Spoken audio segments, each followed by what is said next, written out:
Hello friends, ज्ञान भंडार classes में आप सभी का स्वागत है।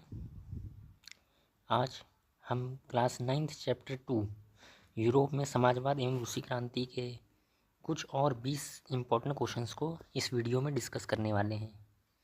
ये हमारा पार्ट 3 है। पार्ट 1 और पार्ट 2 प्लेलिस्ट में पहले ही अपलोड किए जा चुके हैं, तो आप उनको अच्छे से देख लेना। चलिए बिना किसी देरी की वीडियो को शुरू करते हैं।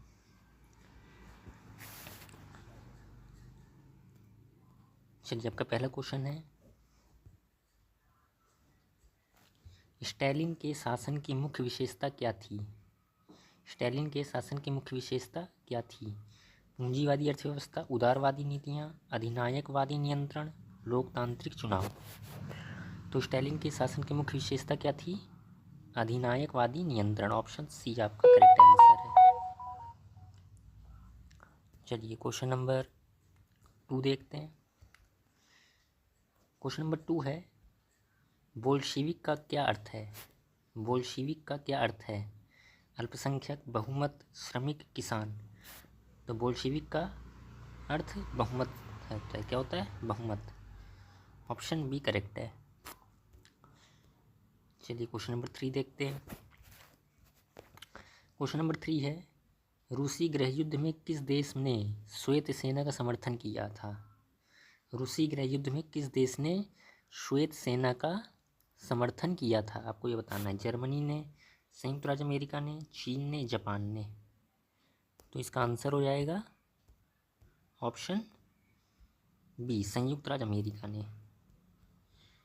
देखिए फ्रेंड्स, अगर आप वीडियो पहली बार देख रहे हैं तो आप वीडियो को लाइक करें, शेयर करें और सब्सक्राइब कर लें और बेल आइकन को भी दबा दें। चलिए क्वेश्चन नंबर 4 देखते हैं। बोल्शेविक पार्टी का मुख्य फोकस या उद्देश्य क्या था? ये इम्पोर्टेंट क्वेश्चन है, ये पूछा गया है। इसको आप स्टार मार करके इम्पोर्टेंट लगा लेंगे। तो बोल्शेविक पार्टी का मुख्य फोकस या मुख्य उद्देश्य क्या था? राजनीतिक स्वतंत्रता, सामाजिक समानता, आर्थिक लाभ, सैन्य विस्तार। तो बोल्शेविक पार्टी का मुख्य उद्देश्य क्या था? सामाजिक समानता। ऑप्शन बी करेक्ट है। चलिए क्वेश्चन नंबर 5 देखते हैं। क्वेश्चन नंबर 5 है, अनंतिम सरकार के पतन का क्या कारण था? अनंतिम सरकार के पतन का क्या कारण था? आपको ये बताना है। सैन्य विजय, बोल्शेविक विद्रोह, आर्थिक समृद्धि, किसानों का समर्थन। तो अंतिम सरकार का पतन का क्या कारण था? बोल्शेविकों ने क्या कर दिया था? विद्रोह कर दिया था। ऑप्शन बी करेक्ट है। चलिए क्वेश्चन नंबर 6 देखते हैं। क्वेश्चन नंबर 6 है, खूनी रविवार की घटना कब और कहाँ हुई? ये भी पूछा गया है। आप इसको भी आप स्टार मार करके इम्पोर्टेंट लिख लेंगे। खूनी रविवार की घटना कब और कहाँ हुई थी?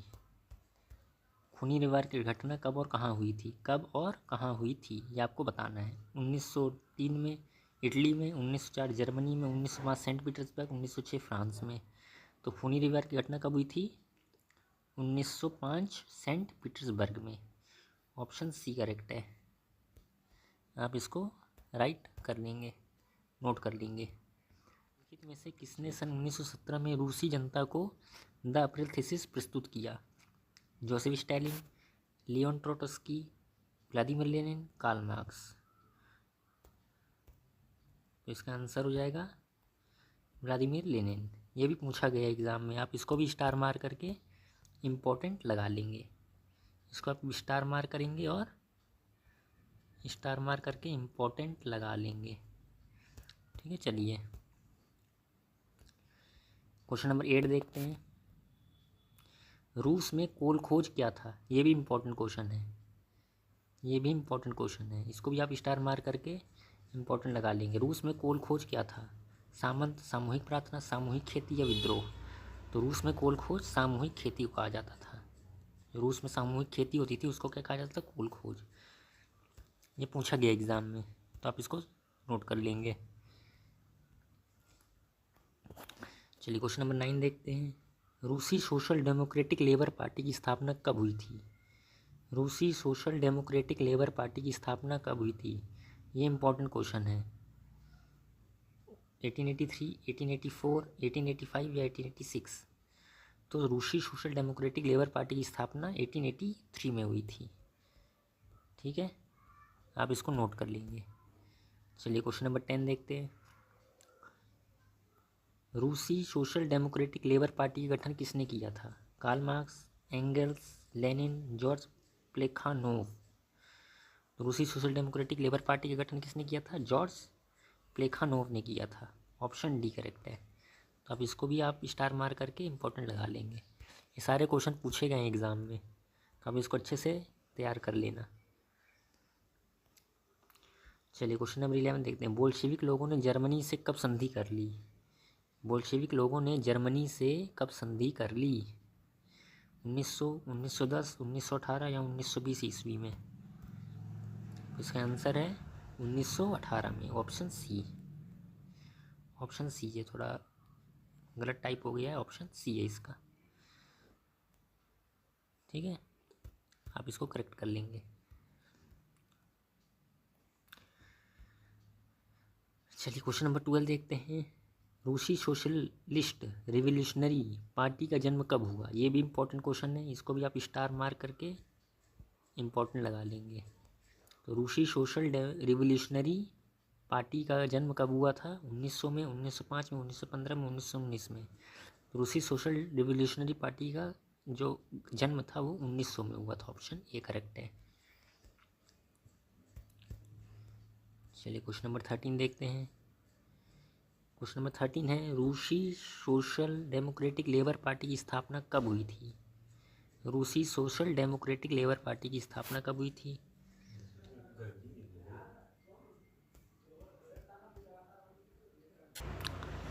चलिए क्वेश्चन नंबर 13, रूसी एक मिनट चलिए क्वेश्चन नंबर 13 है, रूसी सोशल डेमोक्रेटिक लेबर पार्टी की स्थापना कब हुई थी? 1883, 1884, 1885, 1886? तो कब हुई थी? 1883, ऑप्शन ए करेक्ट है। आप इसको नोट कर लेंगे।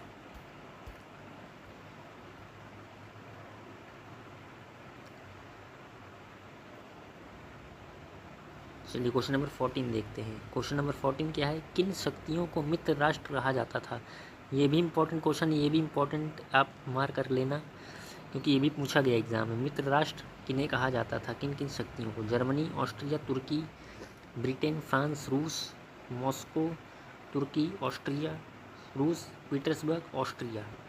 तो किन शक्तियों को मित्र राष्ट्र कहा जाता था? ब्रिटेन, फ्रांस और रूस को, ये तीनों थी मित्र राष्ट्र की शक्तियाँ थी। तो आप इसको अच्छे से नोट कर लेना। चलिए बढ़ते हैं अगले क्वेश्चन की ओर। Question number 15। क्वेश्चन 15 है, किन शक्तियों को केंद्रीय शक्तियाँ कहा जाता था? ये भी इम्पोर्टेंट क्वेश्चन है, आप इसको इम्पोर्टेंट लगा लेना स्टार मार करके। जर्मनी, ऑस्ट्रिया, तुर्की, ऑप्शन बी ब्रिटेन, फ्रांस, रूस, मॉस्को, तुर्की, ऑस्ट्रिया, रूस, पीटर्सबर्ग, ऑस्ट्रिया। तो किन शक्तियों को केंद्रीय शक्तियाँ कहा जाता था? जर्मनी, ऑस्ट्रिया और तुर्की को केंद्रीय शक्तियाँ कहा जाता था। अब इसको अच्छे से नोट कर लेना। चलिए क्वेश्चन नंबर 16 देखते हैं। क्वेश्चन नंबर 16 है, किस संत ने रूस में निरंकुश शासन को बदनाम किया था? किस संत ने रूस में निरंकुश शासन को बदनाम किया था?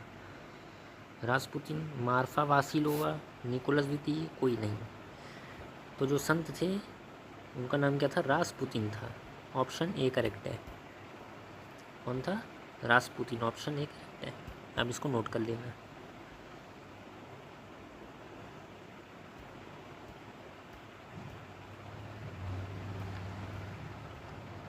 चलिए क्वेश्चन नंबर 17 देखते हैं। क्वेश्चन नंबर 17, रूसी शासक जार निकोलस द्वितीय ने कब त्यागपत्र दे दिया था? ये भी इम्पोर्टेंट है। कब त्यागपत्र दिया था? मार्च 1917, 2 मार्च 1917, 6 मार्च 1917, 8 मार्च 1917?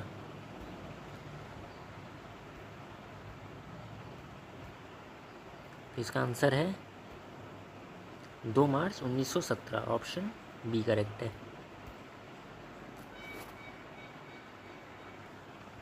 चलिए क्वेश्चन नंबर 18 देखते हैं। मार्फा वासिलोवा कौन थी? मार्फा वासिलोवा कौन थी, ये आपको बताना है। व्यवसायी थी, मजदूर थी, किसान थी या महिला कारीगर थी? तो जो मार्फा वासिलोवा थी ये कौन थी? महिला कारीगर थी। ऑप्शन डी करेक्ट है। ठीक है, आप इसको अच्छे से नोट कर लेना। चलिए क्वेश्चन नंबर 19 देखते हैं। क्वेश्चन नंबर 19 है, सामंत प्रथा कब समाप्त हुई? 1860 में, 1861 में, 1862 में, 1863 में। तो सामंत प्रथा कब समाप्त हुई थी? 1861 में समाप्त हो गई थी। 1861 में समाप्त हो गई थी। ऑप्शन बी करेक्ट है। चलिए आखिरी क्वेश्चन, क्वेश्चन नंबर 20, ये हमारा आखिरी क्वेश्चन है। आखिरी क्वेश्चन देख लेते हैं। मार्फा वासिलोवा किस फैक्ट्री में काम करती थी? मार्फा वासिलोवा किस फैक्ट्री में काम करती थी आपको बताना है।